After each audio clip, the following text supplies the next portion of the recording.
ராமநாதபுரம் அருகே தேவிப்பட்டினம் நவபாஷான கோவில் அர்ச்சகரின் உதவியாளர் மீது சிலர் தாக்குதல் நடத்திய சம்பவம் குறித்து போலீசார் விசாரணை நடத்தி வருகின்றனர்.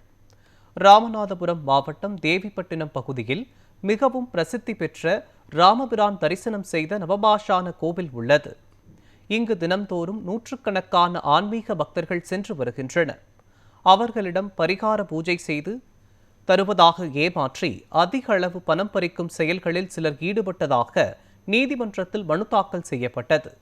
இந்த வழக்கில் உயர்நீதிமன்ற உத்தரவுப்படி வெளிநபர்கள் பரிகார பூஜைகள் செய்வதற்கு அனுமதி இல்லை என ஒலிபெருக்கி மூலம் அறிவிப்பு பலகைகள் மூலமும் விளம்பரம் செய்யப்பட்டு வருகிறது. அதனை மீறி ஆன்மீக பொதுமக்கள் அதிக அளவு பணம் கொடுத்து ஏமாறும் நிலைமையை தொடர்கிறது. இந்நிலையில் தேவிப்பட்டினம் பகுதியில் அர்ச்சகர் ராம்குமார் என்பவரின் உதவியாளர் ஜெயந்தன் கடைக்கு சென்றபோது வழியில் முகத்தை துணியால் மூடிக்கொண்டு இருசக்கர வாகனத்தில் வந்த இரு நபர்கள் ஜெயந்தன் மீது கடுமையாக தாக்குதல் நடத்தியுள்ளனர்.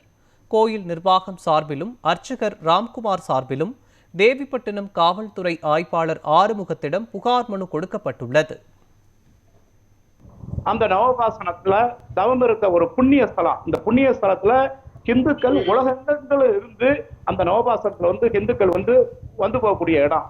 இந்த நவபாசத்துல சமீபத்துல பாத்தீங்கன்னா அங்க உள்ளூர்ல இருக்கக்கூடிய அர்ச்சகர்களை வெளியில இருந்து வந்து பூஜைகள் செய்து அவங்கள தாக்கி பாத்தீங்கன்னா அன்னைக்கெல்லாம் டூ வீலர் 2 பேர் முகமுடிய போட்டுட்டு டூ வீலர் அர்ச்சகர்களை தாக்கியிருக்காங்க.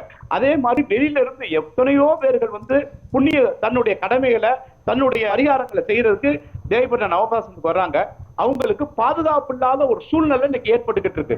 இந்த பாதுகாப்பு இல்லாத ஒரு சூழ்நிலை இந்த தமிழக அரசு இந்து சமய அறநிலையத்துறை அவனுடைய கவனத்துல மிக கவனமா இதை கையில எடுக்கணும். நம்ம தேவைப்பட்ட நவபாசனத்தை கையில எடுத்து அங்கே வரக்கூடிய பக்தர்களுக்கு உரிய பாதுகாப்பு கொடுக்கணும், அவங்களுக்கு வேண்டிய வசதிகளை கொடுக்கணும், அவங்கள பூஜை பண்றதுக்கு முறையா வழி நடத்தணும். இதுகளெல்லாம் இந்த அரசாங்கம் இங்க இருக்கக்கூடிய அந்த தேவிபுரத்துல இருக்கக்கூடிய ஆளுங்கட்சிக்காரங்க அவங்க எல்லாம் இதுகளை முறைப்படுத்தணுங்கிறது என்ன மாதிரி பக்தர்களுடைய வேண்டுகோள்.